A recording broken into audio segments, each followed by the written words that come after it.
था ये घोटाला? ये सीधे सीधे सरकार के द्वारा घोटाला कराया जा रहा है और ओबीसी SC/ST के जो पद है, हमने आपको डाटा सहित आपको बताया है कि लगभग 11,514 22 परीक्षाओं की जो प्रक्रिया थी उसमें आरक्षित जो संविधान में प्रदत्त अधिकार हम लोगों को दिया गया है SC/ST को उनकी सीटों को लूटा गया है।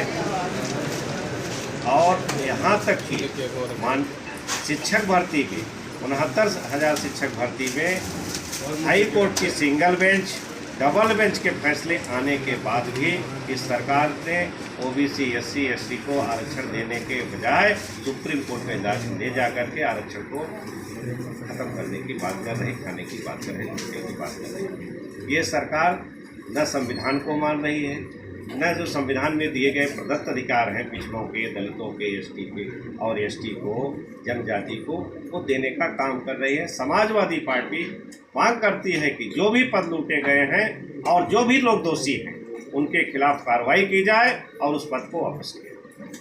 जब समाजवादी पार्टी सत्ता में थी तो भाजपा ये आरोप लगाती थी कि अपने जाति के लोगों को नौकरी दे रहे हैं, और जब समाजवादी पार्टी विपक्ष में है तो वो भाजपा पर आरोप लगा रही थी स्वजाति भर्ती की जा रही है।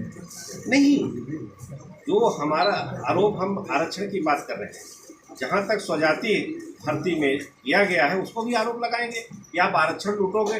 जितना जिसका हक है संविधान में, जिसको जितना मिलना चाहिए उतना मिलना चाहिए, उससे ज़्यादा अगर आप गलत करोगे तो समाजवादी पार्टी का खुला आरोप है कि आप संविधान का, हम डाटा सहित आपको दे रहे हैं, जो मिला आरक्षण लूटा जा रहा है हमारा। ये आरोप सिर्फ प्रेस कॉन्फ्रेंस तक सीमित रहेंगे या इसको जमीन पर दो ताकि कोई बड़ा आंदोलन करने की तैयारी है? बिल्कुल जनता तक हम लोग जा रहे हैं, जनता तक जाएंगे, पहुँचाएंगे आंदोलन भी। हम अभी तो ये पहला ऑडिटेंट है, लगातार अभी हमारे नेता फिर जल्द ही दूसरा घोटाला लाने जनता के बीच ला रहे हैं। ये तो चरण वाइज है, लगातार हमारे चलते रहेंगे।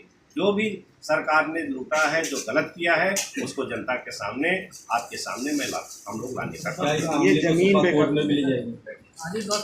बिल्कुल पार्टी का जो भी आवश्यकता पड़ेगी, पार्टी के नेता हमारे राष्ट्रीय अध्यक्ष जी निर्णय लेंगे, वो भी जा सकते।